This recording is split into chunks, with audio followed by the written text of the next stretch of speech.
di def ci visite ba Ousmane Sonko di def foofee nga xamante ne moom moo di ca diwaanu ko Italie Alaaji Rawaan dem ci sante ji ak la diaspora sénégalaise moom la PM Ousmane Sonko fas yéene daal di dem def naka ngay jàngatee déplacement boobu. waaw muy quelque chose boo xamante ni en droite ligne logique par rapport ak ni nga xamante ni moom la premier ministre Ousmane Sonko tout court depuis que mu nekk même dans l'opposition ni nga xamante ni noonu lay doxee waaye taali nag am nañ gan donc Cheikh Bachir maa ngi koy gis léegi ci commentaire yi am ngeen gan nag premier ministre mu ngi ñëw n'est-ce pas ça boobu mi ngi naan dañ koy kidnappé ma ne boobu kidnappé gars yi def délégation ñëw jël si ko de daa war a dem France waaw na ko bàyyi ñu ñëw rek comme ça bu ñu bisee ñu mayonnaise ko ñëpp càpp ci waaw mi ngi noonu donc li intéressant ci diaspora bi chaque fois sax dañ koy rappeler tey boo xoolee Sénégal kër goo fi gis mu am koo xamante ni immigré la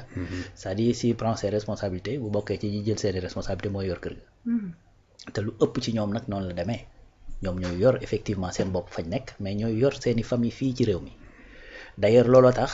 boo xoolee li nga xamante ni moom li ñuy dugal ci réew mi en 2024 dañ lay wax environ c'est 1800 milliards souvent ma rappelé ne li ñuy jëlee ci diaspora bi dañ koy dugal ci biir réew mi maanaam FMI sax joxuñu ko ni Banque mondiale boo boolee FMI ak Banque mondiale joxuñu loolu boo boolee aide extérieure yi ñuy am ci Sénégal yëpp te pays yëpp dañu ko jox matul loolu donc ce qui veut dire que ni au-delà de la considération bi nga war a am ci ñoom parce que ce sont des Sénégalais au-delà de la considération bi nga war a am ci ñoom parce que ñoo xamante ne la ñu am xam-xam lañu au-delà de considération bi nga war a am ci ñoom parce que ils arrivent à comprendre très bien li nga bëgg a expliquer pourquoi ñoom ñuy arriver à di ko pour comprendre ko très bien parce que li ngay wax Sénégal bi di ko imaginer ñoom dañ koy dund li nga naan damaa bëgg Sénégal mel ko nii Sénégal bi di imaginer naan loolu muy wax lan la war a doon c'est-à-dire ñoom dañ koy comprendre très facilement parce que dañuy dund ce niveau de développement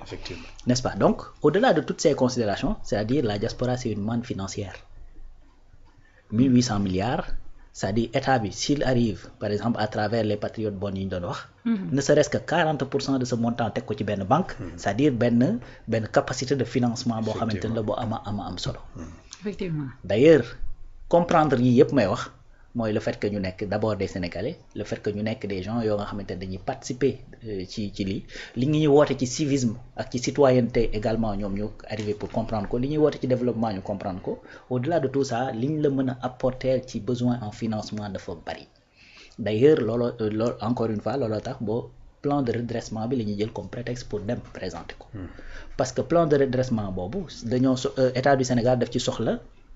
5667 milliards te les 5667 milliards plus de 2800 yi c'est-à-dire ressources endogènes la war a doon mais ressources endogènes yooyu doo ci génne la diaspora parce que ce sont des Sénégalais en vérité ressources endogènes yi jàppal ni mooy li Sénégalais yi mën a dajaleel seen bopp donc yow tey bu fekkee da nga dem exposer loolu gars yi ñu comprendre ko et tout ça c'est-à-dire day gën a faciliter seen adhésion effectivement à ce plan bien que nag kii lay doon man jàpp naa ni protocole rek lay doon gars yi adhéré nañ déjà mais boo ci demaatee yëkkati sol sa dàll en tant que premier ministre dem ba vers ñoom c'est-à-dire tu leur donnes encore une fois gëdd bi nga xamante ne moom lañ mérité parce que également la diaspora dañoo am mérite ndax ku mës a tukki tuuti rek xam ne tukki dafa metti déjà yor sa bopp foofu rek du lu yomb nga wëlbatiku effectivement di yor ñi nga xamante ne ñoom ñooy sa doomu réew yi nga bàyyi sa réew ça c'est un deuxièmement muy point bu am solo boo xamante ne doyen da ko loolu mooy le retour bi nga xamante ne moom la ñu parce que picc ngi ci kaw mais xel maa ngi ci suuf tey boo xoolee ñi nga xamante dañoo nekk ci diaspora bi man jàpp naa ne minimum 95% pour ne pas dire les 99% bu ñu sañoon dañuy dem foofu dajale lu bare ñëw indi ko def ko ci réew mi bu ko defee la nga xamante ni moom li ñuy dund te muy bànneex à travers effectivement ces moyens là dañ koy def ci seen biir njaboot parce que ku ne xam na ni Sénégal boo fi nekkee di dund am ay moyens mais réew dàq ko ci àddina bi déjà da ngay nekk sa biir mbokk xam nga yu bari du la rëcc am na sécurité am na stabilité ainsi de suite te yu bari du la rëcc c'est vrai da ngay ñëw bàyyi fi sa jarbaat mu am 1 an 2 ans nga dellu si mu taxaw di la tiim n'est-ce pas ñenn ñi seeni doom lañ fi bàyyi dellu si mu nekk grand wala mu nekk une grande fille donc tout ça ces événements yi ngay perdre nga gis ci des fois ñoo xamante ne dañuy nekk ci biti dellu si denc nañ seen papa denc nañ seen yaay wala boog seen maam ba nga xamante ne moo leen yar ba ñu xamal leen lépp luy àddina denc nañ ko ci gannaaw tout ça da nga koy rater te yooyu yëpp c'est-à-dire c'est des choses yu nga xamante ne nit ñi duñ ko wax mais c'est des choses qui sont extrêmement difficiles et très douloureuses n'est-ce pas des fois ngay génn gis sa papa di commencer di jël benn âge sa yaay di commencer jël benn âge mu leer na da ngay dem ci biti def fa ay at yu bare te personne ne sait de quoi demain sera fait. Donc yooyu yëpp tey boo ko mënoon nekk nag li ngay am foofu di ko am fii ci réew mi moo lay gënal di nga nekk si sa wetu njaboot, n'est-ce pas. Donc ce retour là il faut que nga préparer ko et puis il faut nga jox leen ay garanties yu leer. te loolu nag dafa bokk ci li nga xamante ni premier ministre bu demee foofu il faut mu waxtaanee ko ak ñoom. yaa ngi koy wax allez-y. Voilà parce que boo xoolee dans ce monde il y a des exemples de pays yoo xamante ni ben ça a été développé par seen diaspora loolu dafa exister ay pays yoo xamante ni seen diaspora moo ko développé gis nga doyen mi ngi wax Italie demal par exemple aux États-Unis il y a pas mal d'Italiens yoo xamante ni dañ fa nekk. demal au Brésil mi ngi koy wax léegi. boo yaa ngi fàttaliku film boobu kii Terra Nostra. Ah ben c'était des Italiens non. Effectivement. Voilà très bien et ça c'est l'histoire du ay juste ay film ay affaires yooyu ça c'est l'histoire demal au Japon c'est la même chose. En 1867 bi ñu changé de régime ñu ñëw le Meiji ñëw au pouvoir li mu def mooy jël ay jeunes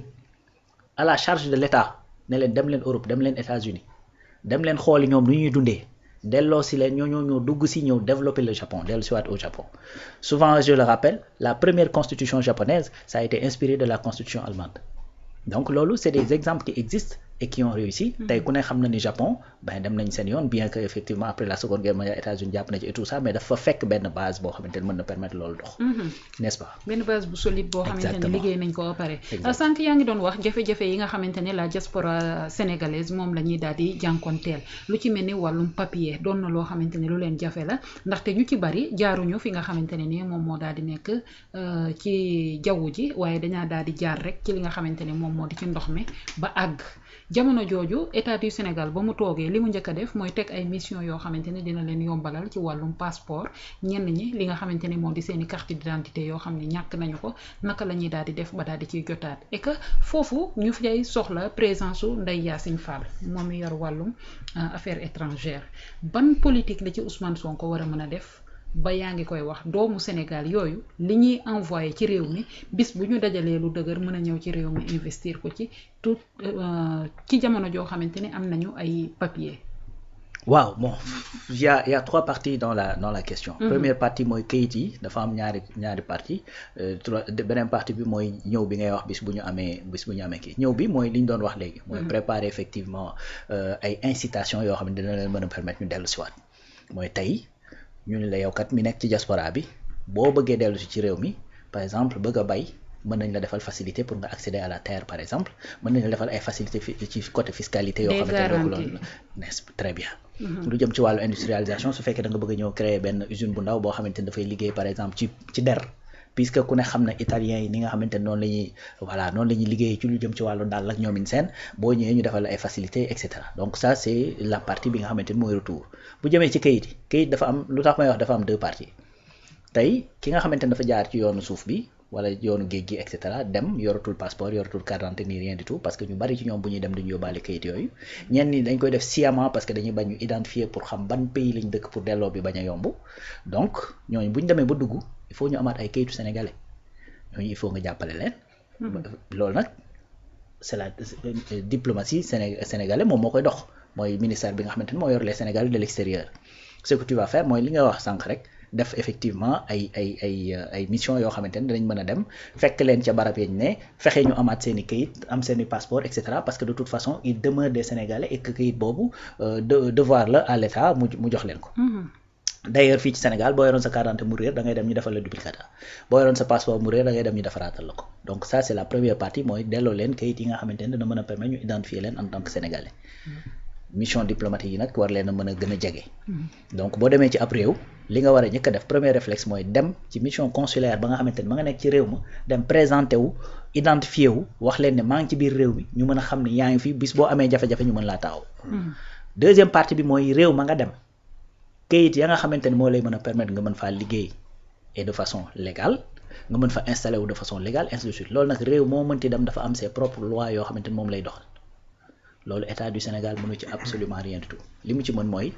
jël effectivement l'appareil d'état dem ci réew yooyu waxtaan ak ñoom jéem a def ak ñoom effectivement ay partenariat jéem a xool naka la ñuy def ba kayit yooyu ñu yombalal ko comme ni ñu ko defee en Mauritanie. N'est-ce pas mais boo xoolee tey aux États-Unis li état def mooy fexe leen ngeen respecter loi yi États-Unis wax parce que xam nañ ni boobu mënuñu ci dara. Effectivement. Donc parce que loolu pays boo jël nag dafa am ay propre loi am te boo demee ci réewu jàmbur c'est-à-dire tu as l'obligation de respecter li nga xamante ne voilà mooy seeni loi réew loolu nag encore une fois état lu mu ci mën rek mooy jéem a fexe def une diplomatie assez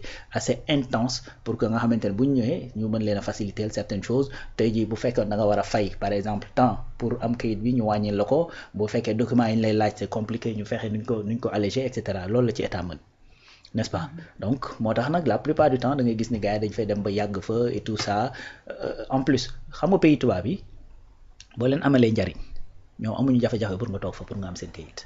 voilà donc moo tax la plupart des sénégalais yi ngay gis foofu bu ñu demee ba toog fa un certain temps da ngay gis ne dañuy yore kayit parce que en vérité dañ leen di amal njariñ démb rek laay seetaan benn vidéo boo xamante ni dafa am benn débat bu am ci immigration lan lay coûter l'état français c'est-à-dire il y a des études qui sont sorties pour dire que ni immigration coûtewul dara état français parce que ñi nga xamante ne dañoo nekk ci wàllu mooy waa rassemblement national ak yu demee noonu dañoo commandité benn enquête pour wax ne gars yi dañuy génne 47 milliards pour di ko dugal ci wàllu immigration mais il y a des chiffres officiels qui sont sortis pour dire que c'est faux parce que pourquoi c'est faux mooy que ni dañoo gis ne li état di dépenser ci benn immigré bu nekkee 0,93 euros en fait c'est un chiffre